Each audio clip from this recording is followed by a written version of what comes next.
Sejak aku kecil, aku bercita-cita ingin menjadi seorang perawat di rumah sakit. Entah kenapa, aku sangat menyukai profesi ini. Tapi, mungkin inilah darah profesi yang diturunkan dari ibuku.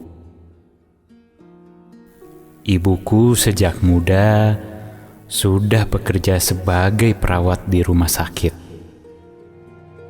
Mulai dari Rumah Sakit Malang, Kediri, Mojokerto, dan beliau pensiun di salah satu rumah sakit di Surabaya.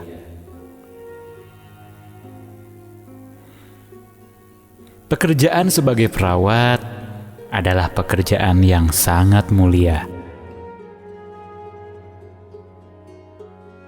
Oh iya, kenalin, namaku Giman. Aku bekerja sebagai perawat di salah satu rumah sakit yang ada di Surabaya.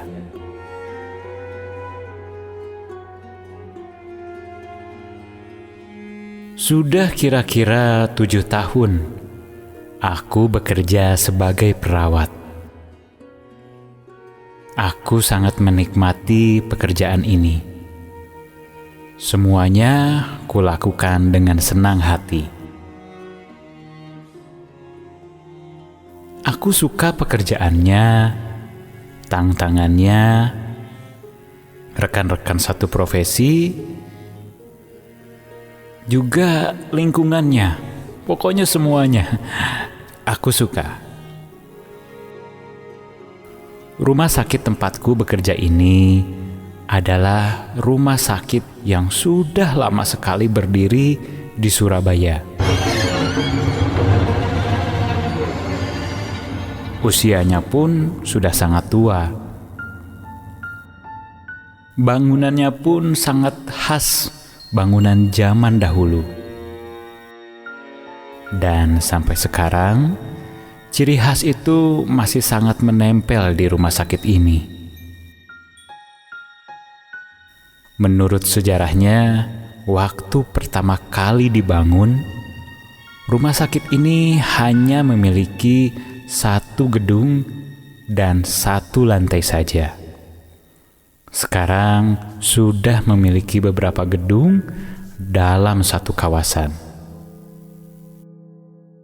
Suasananya pun sangat bersih, nyaman, dan tenang. Awal cerita, siang itu saat aku sedang jaga di UGD, ketika aku baru saja datang, tiba-tiba dari pintu UGD masuklah beberapa orang yang mengantar laki-laki tua yang sedang memegang dadanya yang sakit. Respon aku dan beberapa rekanku langsung menangani pasien tersebut. Setelah selesai dengan pertolongan pertama, Dokter Joko pun datang langsung memeriksa bapak itu untuk lebih mendetail. Dan akhirnya, setelah beres diperiksa, bapak itu dipindahkan ke ruang VIP sesuai permintaan keluarga. 1 bulan bapak itu dirawat, aku menjadi perawat yang sering menangani beliau. Karena beliau cukup lama dirawat di rumah sakit, jadi kami saling mengenal dan akrab. Begitupun dengan rekan-rekanku yang lain. Nama pasien itu adalah Pak Surya. Di usianya yang 72 tahun, ia menderita komplikasi penyakit, diabetes, jantung, kanker, paru-paru. Aku masih ingat perawakan Pak Surya, tubuhnya kurus, dengan rambut dan jenggot panjang yang sudah memutih.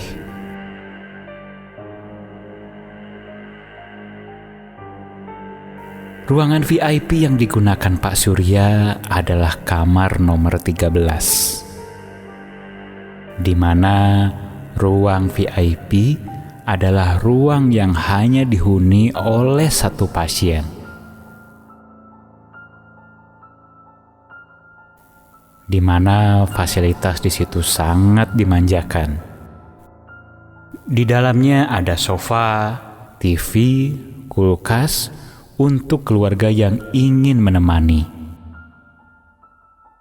Biasanya keluarga yang menemani Pak Surya adalah 1 atau 2 orang. Dan biasanya mereka adalah anak-anak Pak Surya.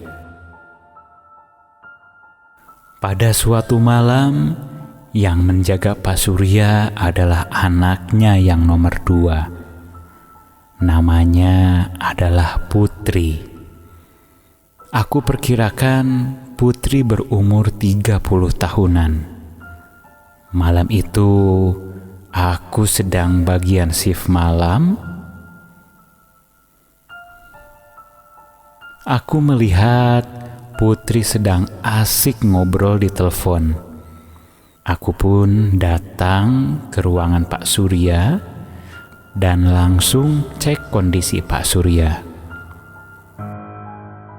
Dengan sangat telaten, aku memeriksa kondisinya. "Bapak istirahat ya, semoga Bapak lekas sembuh.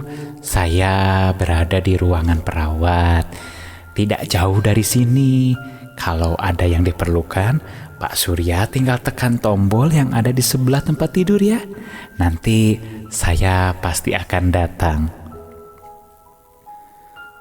Sambil tersenyum, Pak Surya mengucapkan terima kasih banyak kepadaku. Setelah selesai memeriksa Pak Surya, aku langsung keluar, lalu berjalan menuju ruang perawat, yang letaknya berada di ujung lorong. Ruangan Pak Surya dan ruang perawat hanya berjarak 50 meter. Ruang rawat VIP itu berada di gedung paling besar, dengan tetap mempertahankan ciri khas bangunan zaman dahulu.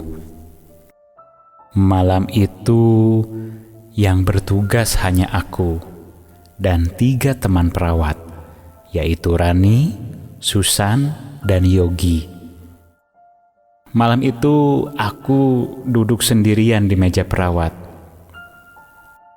Sementara Rani, Susan, dan Yogi masih berkeliling ruangan pasien.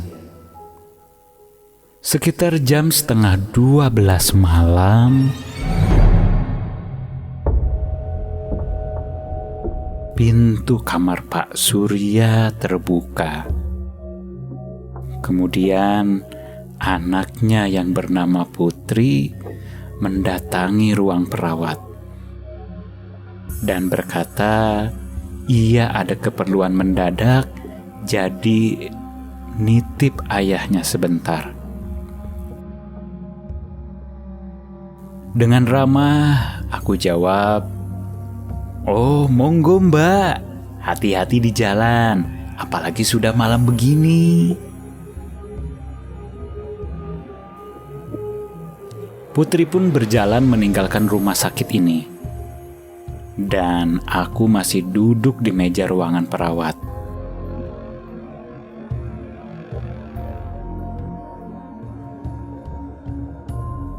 Suasana rumah sakit sangat sepi dan hening.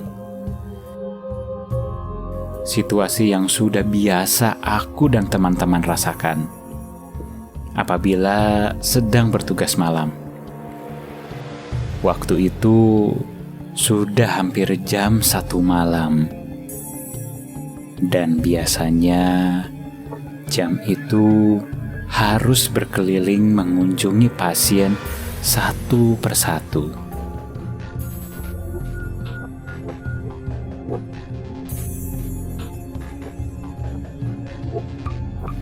ruangan Pak Surya dirawat letaknya nomor 2 dari ujung.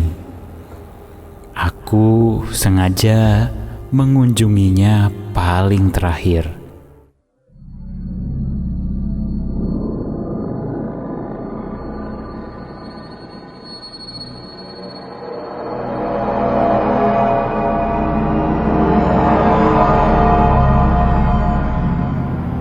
Dan ketika tepat berdiri di depan kamarnya, dari jendela aku dapat melihat kalau lampunya masih menyala terang. Sebelum membuka pintu, aku terdiam sejenak. Karena mendengarkan sesuatu.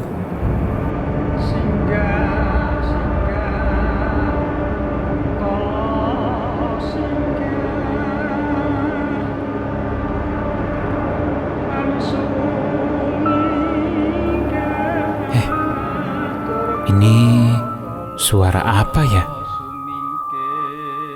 Hah? Kayak orang nyanyi. Dan nyanyiannya nyanyian lagu Jawa. Lagu senandung nyanyian tembang Jawa terdengar sayup-sayup dari dalam. Karena penasaran, aku mengetuk pintu.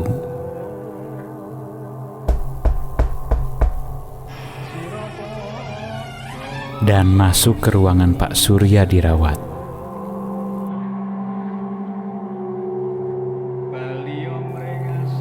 Dan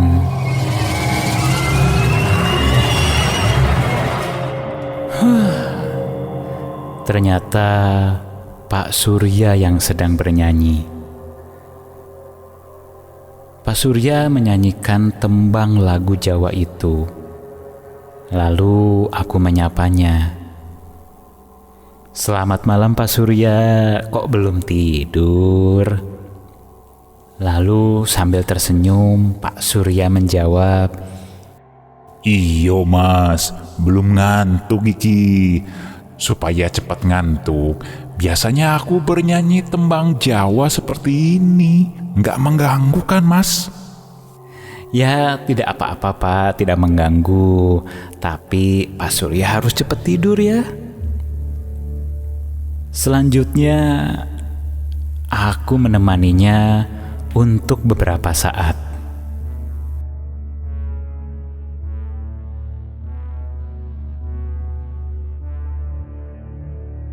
Dalam perbincangan yang singkat itu, dia bercerita sedikit tentang keluarganya. Pak Surya bercerita bahwa dia mempunyai 4 anak, yang satu sudah meninggal, yang satunya sedang kuliah di Jakarta, dan istri Pak Surya sudah meninggal 2 tahun yang lalu. Yang tadinya aku ingin menemani Pak Surya sebentar, akhirnya lumayan lama aku mendengarkan beliau bercerita. Tampaknya ia senang bercerita hingga akhirnya aku sedikit memaksanya untuk beristirahat. "Lampunya saya matikan ya Pak. Kalau ada apa-apa, Pak Surya silahkan tekan tombol panggil yang di samping Bapak ya." Setelah aku berpamitan kepada Pak Surya, aku keluar lalu kembali ke ruang perawat. Kondisi Pak Surya yang naik turun memaksanya untuk tetap dirawat inap. Beberapa kali kondisinya sempat sangat menurun karena komplikasi penyakit yang dialaminya. 2 bulan lebih Pak Surya dirawat di rumah sakit ini. Aku dan teman-teman perawat jadi terbiasa mendengar sayup-sayup senandung tembang Jawa yang beliau nyanyikan sebelum tidur. hampir setiap malam. Hingga akhirnya pada suatu malam di bulan Agustus, kondisi Pak Surya sudah sangat lemah. Dan akhirnya beliau menghembuskan nafas terakhirnya di rumah sakit.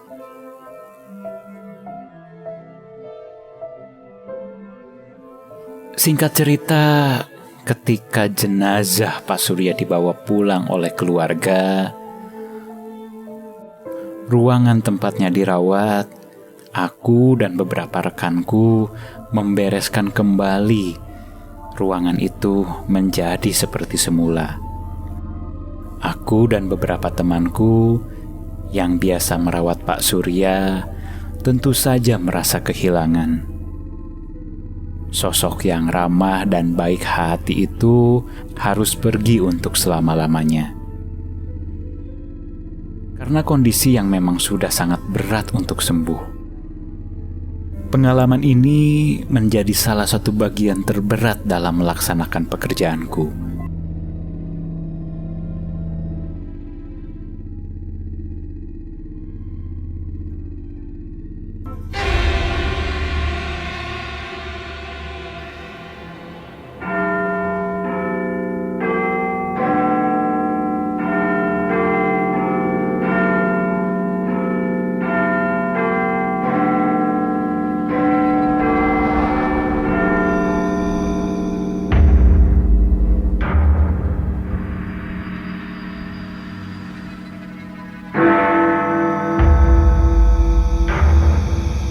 Tiga minggu setelah meninggalnya Pak Surya, tepatnya jam 1 malam, bel ruangan nomor 13 berbunyi.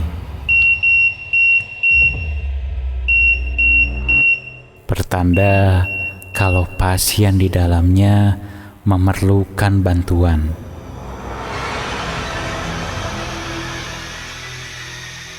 Aku langsung bergegas ke ruangan itu. Pasien ruangan nomor 13 kali ini berumur 38 tahun. Pasien korban kecelakaan. Aku masuk ke ruangan VIP nomor 13 itu. Ada yang bisa saya bantu, Pak? Dengan suara setengah berbisik, pasien itu bilang bahwa ada suara laki-laki yang bernyanyi di kamar mandi. Mendengar perkataan pasien itu, cukup kaget aku mendengarnya. Tapi dengan tenang, aku bilang, "Itu mungkin suara dari televisi, Pak." Tapi karena pasien itu penasaran, dia meminta aku untuk cek kamar mandi itu. Lalu aku berjalan ke kamar mandi dan membukakan pintunya.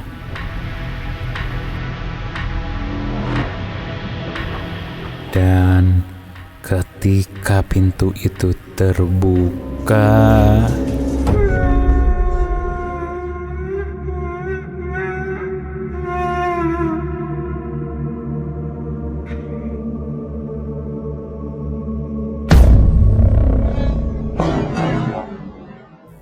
tuh Pak, kosong kan? Bapak istirahat ya, supaya lekas sembuh. Bapak itu hanya diam sambil tetap menunjukkan raut wajah yang was-was. Setelah itu, aku keluar dan kembali ke meja perawat.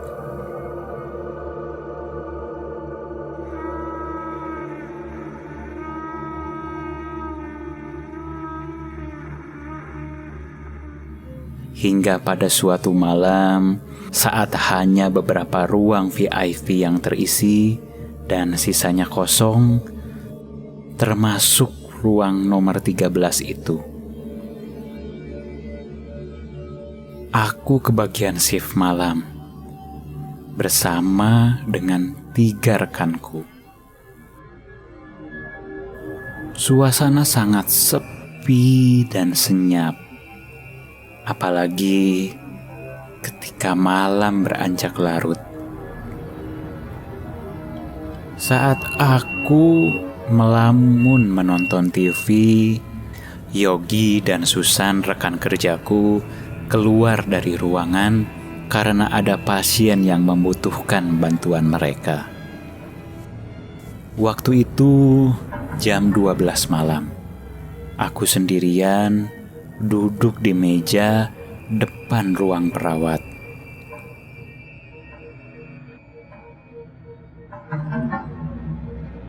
Hingga tiba saatnya aku harus mengunjungi ruang pasien satu persatu, memeriksa keadaan dan melakukan keperluan lainnya.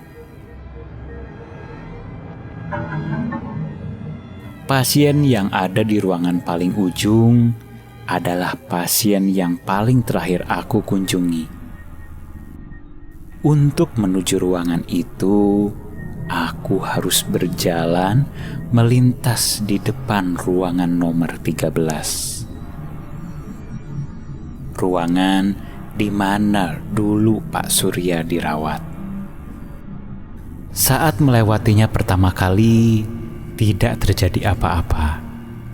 Aku pun tidak merasakan ada hal yang aneh. Normal, semuanya gelap dan sunyi.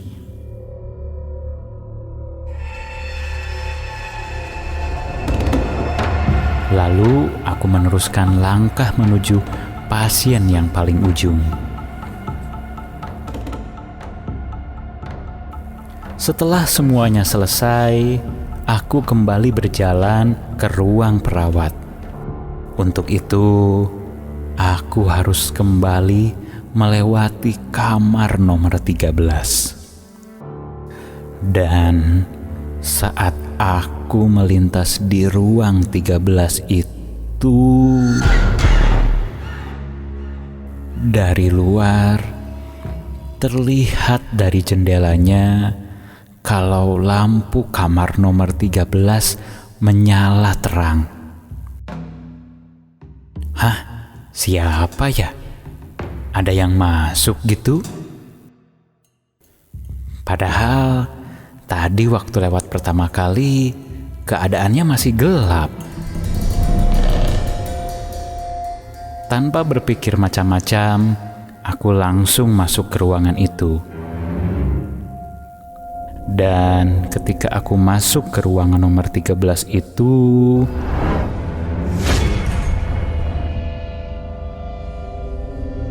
benar saja, lampu-lampunya menyala semua, termasuk yang ada di atas tempat tidur.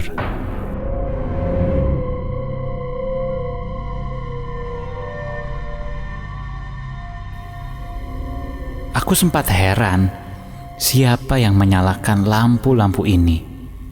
Padahal kan nggak ada orang.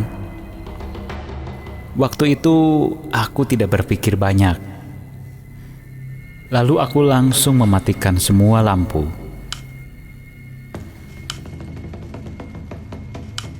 Setelah ruangan menjadi gelap, tiba-tiba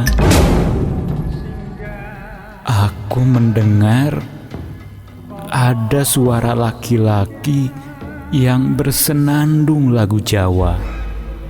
Dan suara itu bersumber dari dalam kamar mandi. Nyanyian tembang Jawa ini jadi mengingatkanku kepada Pak Surya yang sering menyanyikannya sebelum tidur.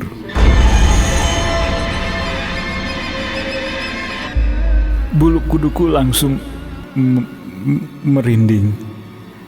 Tanpa pikir, aku langsung bergegas keluar dari ruangan itu.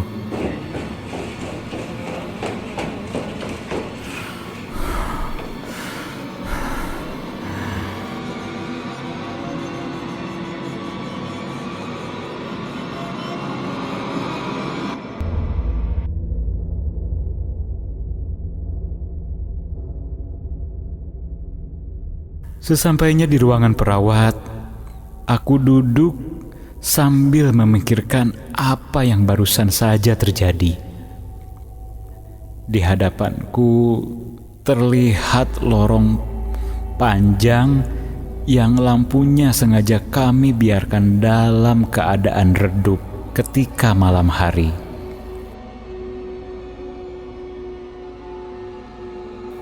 Pintu-pintu ruang pasien berada pada bagian kanan dan kiri lorong. Ruangan nomor 13 berada di sebelah kanan. Aku hanya bisa melamun sendirian memandang ke lorong itu.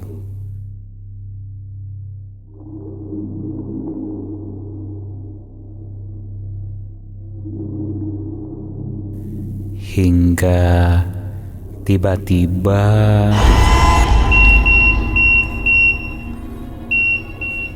ada bel berbunyi, bel yang menandakan kalau ada pasien yang membutuhkan bantuan di dalam ruangannya. Tapi yang membuat aku terkejut, bel yang berbunyi adalah bel dari ruangan 13.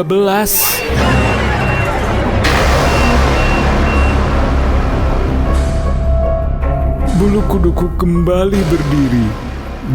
Beberapa kali bel itu terus berbunyi. Di situ aku berusaha untuk tidak menghiraukan karena aku tahu ruang nomor 13 itu tidak ada siapa-siapa. Dan akhirnya bel itu berhenti sendiri. Di situ aku sedikit lega. Suasana kembali hening. Tapi tak lama kemudian, saat aku masih ketakutan,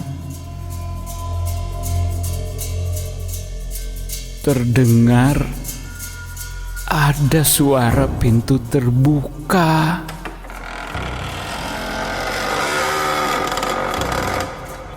Aku langsung memandang ke lorong karena penasaran siapa yang membuka pintu kamar pasien. Aku terus memandangi lorong tersebut dan terlihat ada seseorang yang keluar dari salah satu kamar. Dan yang membuat aku kaget setengah mati adalah itu kan kamar nomor 13.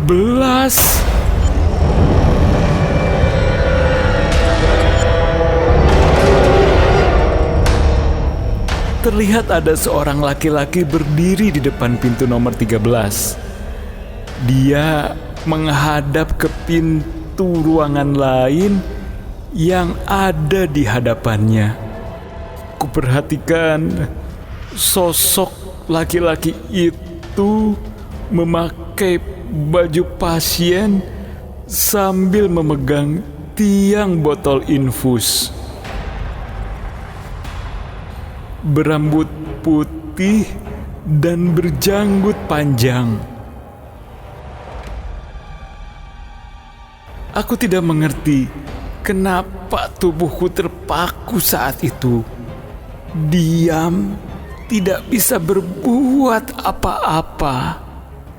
Dan kemudian perlahan sosok laki-laki tua itu memutar tubuhnya menjadi menghadap ke arah tempat aku duduk. Dalam keadaan lampu yang cukup redup, aku yang melihat dari kejauhan sangat yakin kalau sosok itu mirip dengan Pak Surya. Tubuhku gemetar ketakutan ketika pelan-pelan laki-laki tua itu berjalan mendekat.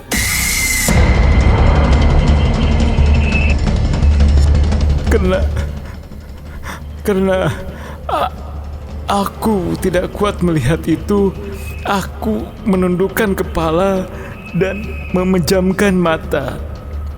Di situ aku hanya bisa mendengar suara roda tiang gantungan botol infus yang bergulir di atas lantai.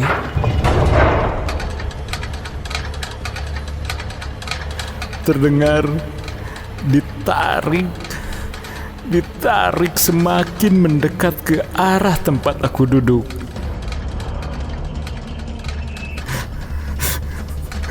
Dan tiba-tiba saja suara roda tiang infus itu berhenti.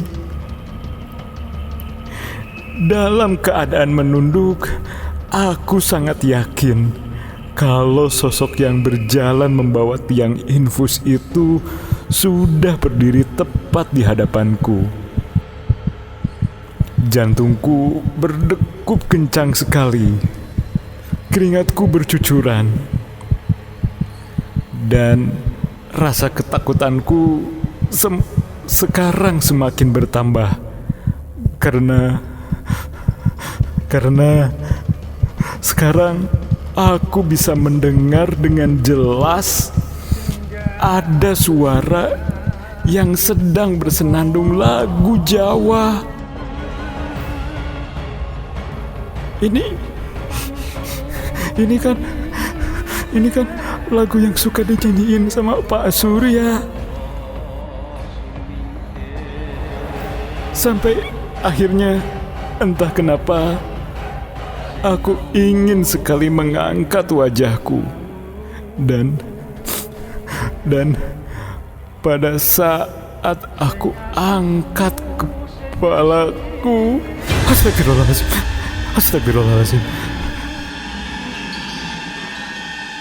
Terlihat sosok laki-laki memakai jubah pasien berwarna biru, rambut putih, dan jenggotnya yang panjang. Wajahnya pucat tanpa ekspresi. Aku berhadapan dengan sosok itu beberapa saat. Dalam ketakutan, aku coba berdoa di dalam hati dan menundukkan kepala kembali. Ya Allah, tolong ya Allah. Ya Allah, tolong ya Allah. Astagfirullahaladzim. Astagfirullahaladzim. Astagfirullahaladzim. Astagfirullahaladzim. Astagfirullahaladzim ya Allah. Ya Allah, tolong ya Allah. Ya Allah, tolong ya Allah. Astagfirullahaladzim. Tak lama setelah berdoa, lama-kelamaan senandung nyanyian lagu itu menghilang hingga akhirnya tidak terdengar lagi. Ketika sudah muncul keberanian, aku mengangkat wajahku kembali. Dan sosok yang mirip dengan Pak Surya sudah tidak terlihat. Hanya lorong yang gelap, kosong yang ada di hadapanku.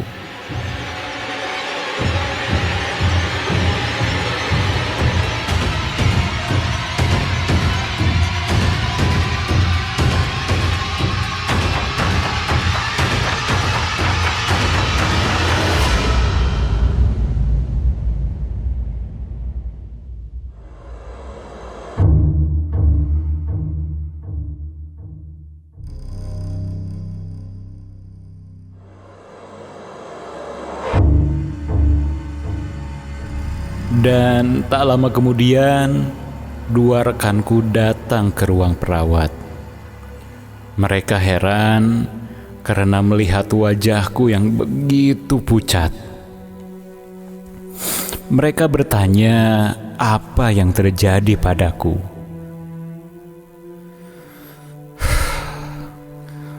Salah satu temanku memberikanku segelas air. Setelah lebih tenang, aku menceritakan apa yang aku alami.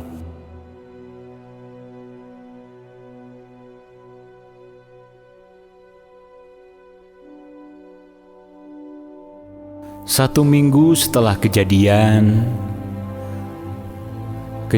yang aku alami menjadi perbincangan hangat di antara para pekerja rumah sakit. Setelah kejadian itu, beberapa teman bercerita kalau mereka beberapa kali mendengar atau merasakan hal aneh ketika sedang berada di kamar itu, ataupun ketika hanya sedang melintas di depannya. Sesekali terdengar suara laki-laki bernyanyi atau sekedar bersenandung yang menyanyikan lagu tembang Jawa. Suara nyanyian laki-laki itu bersumber dari dalam kamar nomor 13. Ada pula rekan bagian kebersihan yang mengalami peristiwa yang seram di kamar nomor 13 itu. Saat dia akan bersih-bersih, tiba-tiba melihat sosok laki-laki yang mirip dengan Pak Surya dan tengah terbaring di atas tempat tidur.